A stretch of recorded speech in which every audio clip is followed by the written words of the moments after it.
Hello and welcome to No Rest for the Weekend. I'm Jason Godbey, and today on the program, we're going to be taking a look at some movies coming up this summer. And to help me do that, you know him, you love him, you know his work from Ain't It Cool News and Cinema Scholars, Mr. Eric McClanahan. Welcome back, buddy. Thank you for having me, Jason. Always a pleasure. Hey, man, this is cool. It's great to be back in the podcast studio with you. And holy God, we got some movies to talk about. Yeah, you know what's funny? I sat down to make my short list. You know, my infamous short list. That are like 50, yeah, 50 movies long. And I will have to say, pleasantly pleasantly impressed by the amount of films coming out this year. Some of which I'm actually interested in. Yeah, it's going to be interesting. So we have a lot of movies to get through. So we're going to do it. The ones that are worth talking about, we'll talk about. But some of them will just kind of, lightning round it kind of thing. But the scale we're going to use, now I'm going to read the IMDb description, and Eric is going to tell me whether he wants to see it, as in see it in the theater, skip it, as in not see it at all, or stream it. So see it, stream it, or skip it. Now, the first one, this one is actually a movie that you added, and I didn't know about this film. So why don't you tell us about this first one? Yeah, because I thought this was interesting. It's called Another Simple Favor, and it's a sequel to the film A Simple Favor, which came out in starring Blake Lively and Anna Kendrick. And that film got a lot of buzz, was really well received. I think it's got 84% on Rotten Tomatoes, 7 out of 10 on IMDb. Got nominated for some awards. It was a darling. People really enjoyed it, and so it came out in Lionsgate from Lionsgate Cinema in theaters, and then now it's Netflix exclusive. Well, Paul Feig, writer director, is back for a sequel.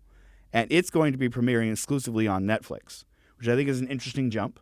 And with everything going on with Blake Lively right now, I'm really interested to see how people are going to respond to this film. The first one made $98 million on a $20 million budget. So obviously, sequel had to happen. It's based on a book. So I'm not aware if there is a book foundation for the sequel, but It's interesting enough that I want to see what happens with it. Now, in terms of see it, stream it, skip it, we can't go see it. We can't go see it. I could stream it. I'm probably not going to. I didn't see the first one. You're more interested in things about the movie than the movie itself. Exactly. I'm more interested in how the film is going to fare in the real world than I am the film itself. Yeah, I saw bits of the first one, and I went, okay. So I'll probably skip this one as well, but I read the synopsis, and it sounds like Desperately Seeking Susan or Ingrid Goes West. It sounds like just another, film where one person idolizes another and then sees the cracks. I feel like we've heard that story a lot. By the way, during the pandemic, I watched Desperately Seeking Susan. I either had not seen it before or not seen it since it came out, when I was way too young to see it. It's really good. If you get a chance to see that. Rosanna Arquette is fantastic in it. Madonna is Madonna in it. And that's all you need. But it's a really solid film. And I was shocked at how good it was. Because like you, I was like, oh yeah, whatever. Saw it and I was like, oh, shit. Okay, really so good. Since it's on Prime, I think what we can do is we can say, rather than enjoy Another Simple Favor, you might enjoy Desperately Seeking Susan. There you go. All right, so let's get into it. We got some big, heavy hitters. So this will probably come out just before the first weekend in May, which is officially summer, according to the movies. Basically, summer is whenever Disney says it's summer. Yes. That's what I go by. Disney tells us the time. The first big release, which I've talked about a little bit on the show before, is Thunderbolts. Coming from the Marvel universe, IMDb says, after finding themselves ensnared in a death trap, an unconventional team of anti-heroes must embark on a dangerous mission that will force them to confront their darkest corners of their past. Yeah, I mean... You almost Casey Kasem. I almost Casey Kasem. We were talking about Casey Kasem before. This one was a number one hit back in 1972. All right, we can't. But anyway, so I don't know. See it, stream it, or skip it. I mean, I'm going to see it. Of course I'm going to see it. It's a Marvel film. It's another event film that gathers a lot of heroes and anti-heroes and villains that we've already been introduced to. And, those usually fare well. We're talking Avengers, we're talking Civil War. Those big banner release titles that bring in a lot of characters that they've already laid the foundation for. This is also going to bring a new character in with Sentry, played by Lewis Pullman. And since we all watched the 5.5-hour chair reveal for Doomsday, we know who's going to survive the film, and we have an idea who's not. So are the stakes still there? No. But is the spectacle? Yes. And I'm going to see it. Okay. Are you seeing it as a fan, or are you seeing it for work? I'm seeing it as a fan. Okay. I still love the Marvel Universe. I'm not one of those guys who, Marvel's dead. They can't all be zingers, to quote Primus. But I'm going to see it, and I'm looking forward. I'm looking forward to it. It looks fun. Okay. I am of two minds. Like, I feel like, I should probably see this one for work. I saw Captain America, and both Danny and I said this is okay. And I don't know if I want to shell out the bucks to see another okay movie. I heard this thing saying, like, literally Americans can't afford to see okay movies anymore, and there should actually be a sliding scale of, like, if it's a big tentpole $150, $200 million movie, then I'll pay the $17, $18 or whatever it is. But if it's like a little indie, maybe I could pay $7, which makes sense. And then maybe people would actually go back to the movies again when they can't, when they don't have to mortgage their house, if they want to see 5 movies a year. So, I'll probably see it in some regard. I don't know if I'll go to the theater, but if we're going to review it, maybe you and I'll go to the theater and review it, something like that. All right. Moving on. We got to go through these pretty fast because there's way too many movies. May 23rd.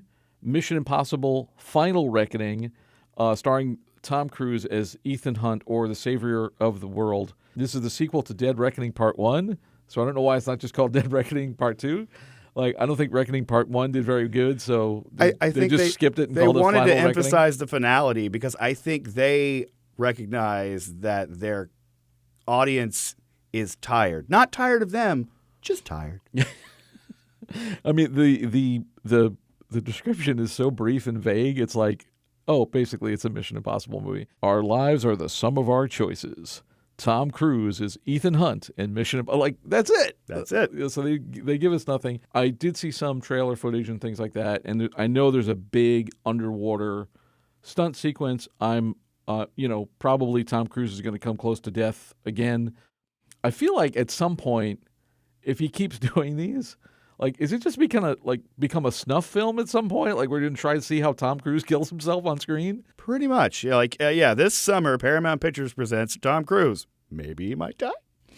For maybe the final time. Yeah. That said, for this film, I do hope they kill the character because he is tired. It's time to hang it up. He's had enough. I've seen all of the Mission Impossibles with the exception of Dead Reckoning Part 1. I don't think I saw that one. The action is amazing. Yeah. The story seems impossible.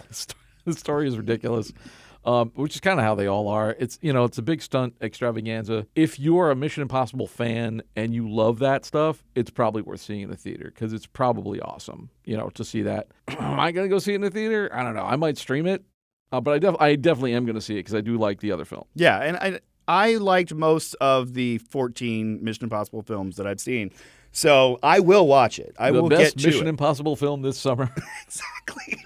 All right. Then on May 30th, we got Karate Kid Legends. So this is Karate Kid plus the weird reboot that they made with Jackie Chan, which is kind of like the Kung Fu Kid because Jackie Chan's Chinese and he doesn't do karate. After Kung Fu prodigy Li Feng relocates to New York City, he attracts unwanted attention from a local karate champion and embarks on a journey to enter the ultimate karate competition with the help of Mr. Han, who is Jackie Chan, and Daniel Russo, which is Ralph Macchio, which is weird that he would enter a karate competition because he does Kung Fu. It says so right there, Kung Fu prodigy. Those are two very different martial arts. I don't know. Not today. Mixed martial arts, ladies and gentlemen. MMA, all the rage. See it, stream it, or skip it. I'm going to have to say stream it, but on a really long timeline. I haven't seen. I watched the Jackie Chan maybe when it's it came out after a year, and it's like on a Sunday afternoon, and I haven't watched any of Cobra Kai. Not because of a disinterest. I have so much. And I watched the Jackie Chan one when it came out in theaters, back in the 90s. It wasn't the 90s, but it feels like it. So yeah, I will watch this eventually. It was 1984. Right, it came out. No, the Jackie Chan one. Oh, the Jackie Chan came out. Okay. When can you pull that? 2000 something? Yeah, exactly. So I was like, back then. Eventually. It's a 40-year-old franchise at this point. Yes. We will not let things die. That's what this whole... Not in my America. This is what this summer should be called, the everlasting IP. All right, I'll probably skip it. Anyway, moving on. So this one intrigued me, and I can't believe that this is like a summer movie. I believe it's also coming out on May 30th. It's called Phoenician Scheme. This is by Wes Anderson, starring Tom Hanks and Scarlett Johansson, who was also in his previous film. Dark tale of espionage following a strained father-daughter relationship within a family business. Twists revolve around betrayal and morally gray choices. That is the weirdest, most cryptic thing that I've seen for a Wes Anderson movie. Yeah, it sounds really heavy for a Wes Anderson film. Yeah. I saw that the script was co-written with Roman Coppola, Right. who has worked on a lot of the scripts. He does a lot of his second unit stuff. Yeah. So I'm really interested to see this because, you think Wes Anderson, you think light, you think that color scheme, you think that great visual balance that he has, and then you hear, betrayal, morally gray, espionage, Tom Hanks. Like, this is going to be fascinating. So it's definitely okay. It's a stream it because, again, I don't have disposable income. Right. I want to see it, and I will eventually. I feel like it's definitely a stream it because I am curious to see it. I'm wondering because I felt like the past few Wes Anderson films feel like Wes Anderson parodying Wes Anderson. Yeah, they're a bit performative now. And I'm wondering if that's going to be different. So I'm curious. I mean, I'd love to see a great, return to form, Oscar contender. That'd be fantastic. Yeah, we'll see. I think he has it in him, and I would be pleasantly surprised to see that, or I'm maybe not surprised because I want to see that. So right. We'll see.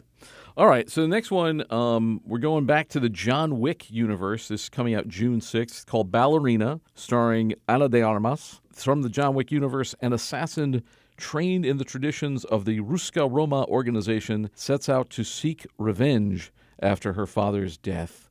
So it's another revenge story. Bang, bang, shoot 'em up. It's John Wick with a pretty girl. Len Wiseman is directing. He's the underworld guy, so he knows how to do action With girls. Yeah. So I would look at Ana de Armas read the phone book, honestly. And I do think she's very talented. But John Wick. So according to Keanu Reeves, John Wick is dead. I feel like I just saw John Wick 5 was announced. Okay, he said the character was dead, but it is April. So it could have been an April Fool's joke. Right. I know he does make an appearance in this film, but I'm assuming that's some sort of flashback. Yeah, or it's a period piece that's set prior to the canon of the John Wick films, or during the canon of the John Wick films. So see it, stream it, or skip it. Stream it. It sounds like a great action extravaganza, but those are a dime a dozen. So I've got a dime. I'll watch it. I say stream it unless we go to it for work. Yeah. All right, moving on. June 13th. Now, I had not heard of this movie. The Twits? I added this one because I found it to be interesting. It's called The Twits. It is an animated feature that's going to be on Netflix, made by Phil Johnston, who was a co-writer on Wreck-It Ralph and Zootopia. So he's got great animation pedigree. So this is an animated picture? Yes. Okay. And it's got a great cast. Emilia Clarke's in it. Natalie Portman's in it. And I'm like, well, that sounds really cool. And it's about these misanthropes named the Twits, and everyone despises them. And that's the premise. And it's based on a Roald Dahl book. And I can't tell you a single Roald Dahl story that I've seen put to film that I've enjoyed. I just think You don't like Roald Dahl. do not like Roald Dahl. You didn't like Fantastic Mr. Fox? I didn't see Fantastic Mr. Fox. Fantastic Mr. Fox is Wes Anderson, and it's great. Is it fantastic? It is fantastic. Right. Maybe I'll watch that. Totally missed the cue on that one. Every other Roald Dahl that I've seen is he just plumbs the depths of human depravity and makes it into kids' books. I'm like, stop that. Yeah, I really like Fantastic Mr. Fox. I don't know about this one. This seems, I don't know. It's a Netflix thing. It's a Netflix thing. So stream it. Skip it. All right, so July 2nd, Jurassic World Rebirth. They should just call it Jurassic World Reboot. So 5 years post Jurassic World Dominion, an expedition braves isolated equatorial regions to extract DNA from prehistoric creatures for a ground. Come on. Isn't this Death of a Unicorn? I can't even get through the description, honestly. I was the biggest Jurassic Park fan in the world. I read the book before the film came out. I've got the book at the Scholastic Book Fair. Okay. And I read it, and it was the second Crichton book I read because I got Sphere at the Scholastic Book Fair, and I was like, this book is amazing. So I read Jurassic Park, and I was like, this book is amazing. And they made the movie. I'm like, this movie's amazing. And now this is what, 7? Stop. The filmmakers were so excited that they forgot to stop and think of whether or not they should. Yeah. So I'm skipping it. Skipping. I don't care about Jurassic World. The first one was like okay, but it just felt like Jurassic Park but bigger. And I was like, all right. And then I didn't bother to see the rest of them. While we're on the topic of Jurassic Park, though, I have to say that AMC promo with Nicole Kidman, where she's sitting in the theater and she sits down and she goes, and the silver screen lights up and takes us to a place we've never been before. And then it cuts to the screen and it's the opening of Jurassic Park. We've been there 7 times. Fix that. Been there, done that. All right. So we got 2 big movies coming up in July, and we don't have a ton of time. But I want to give these their due. July 11th, Superman. James Gunn's Superman. It's a Superman movie. Superman is trying to reconcile his heritage with his human upbringing. He's the embodiment of truth and justice, and I've seen the trailer. The trailer looks exciting. Plus, there's characters that we have not seen before from the DC universe. We got Guy Gardner, Green Lantern, which I did not think I was going to see, and it's the one with the bad haircut, played by Nathan Fillion. Yeah. And then we've got like Mr. Terrific. Yeah, which is amazing to see on the big screen. I think it's going to be awesome. And then do we have a Hawk Girl or something? I see Hawk Girl, yeah. So I've been watching the DC animated universe stuff, which I love. And all that I wanted was for the live action stuff to be as good as the animated stuff by not being ashamed of the source material. Yes. Which I think is the tragic flaw of DC live action. They seem like they were embarrassed that they're making these characters. It's like, no, the guy wears tights and a cape. Like it's Superman, for God's sake. It's not dark and gritty and Christopher Nolan. Like, he doesn't have to talk like this. It's Superman. He should, Kevin Smith was like, yeah, you couldn't believe a man could smile. Like, yeah. So I don't know. I definitely want to see this one. Yeah. I would be interested. And, partly because Superman doesn't sound like a James Gunn thing. Mm-hmm. Like Suicide Squad, Guardians, like these quirky teams, and he just did Creature Commandos, which is very James Gunn. Doesn't seem like a very James Gunn movie, but I hope he hits it out of the park, man. I just want a good... Like, can you imagine if we had a Superman movie you'd actually want to bring a child to? Yeah. And just from the trailers and the teasers, it looks like the color palette is that comic book splashy on the screen, saying, reconciling his heritage with his human upbringing, like really leaning into the immigrant story, which I think is the core of Superman. Stop making him Jesus. Exactly. He's a lost kid. And I think it's going to be fantastic. And yeah, I'm going to see it. All right, so the other big tentpole is the other side of the equation. Marvel, Fantastic Four, First Steps. Marvel's first family face their most daunting challenge yet, forced to balance their roles as heroes and the strength of their family bond. They must defend the Earth from the ravenous space god Galactus and his herald Silver Surfer. We have seen the story before, just not good. The Fantastic, we got Pedro Pascal, Vanessa Kirby, Ebon Moss-Bachrach, I hope I'm saying his name right, from The Bear, and Joseph Quinn, who was in Gladiator 2. And Julia Garner, a little different take on Silver Surfer, doing females, which it doesn't matter, just they're an alien anyway. What do you think? Do you want to see this one? 100%. This is another one, just like we were saying with Gunn, that it looks like this one gets the tone right. You know, it is. The world looks really Fantastic Four-y, too. Exactly. And it looks like Marvel's First Family. It looks like it has the nostalgia and it has the almost Rockwellian vibes. And I'm really interested to see that on screen. And it's going to set us up for whenever they get sucked into, the dour Marvel universe we have now. This will be a nice I'm wondering distraction. how that's going to – that does feel like a little like oil and water or something. Like, I don't know how that's going to mix, but I know there's going to be some kind of – and the thing is, like, how much do we care? I don't – like with Thunderbolts – those characters feel like leftovers from other. It's like the thing in the fridge from the night before. You're like, oh yeah, I guess I could eat those potatoes again. I think the idea with the Thunderbolts is they're almost treating them like a Suicide Squad. Is they are the leftovers and they're disposable. Yeah. And the idea is we're supposed to see that there's the potential for good in all of us. Sure. Yeah. I mean, okay. I'm not. The Marvel got me with.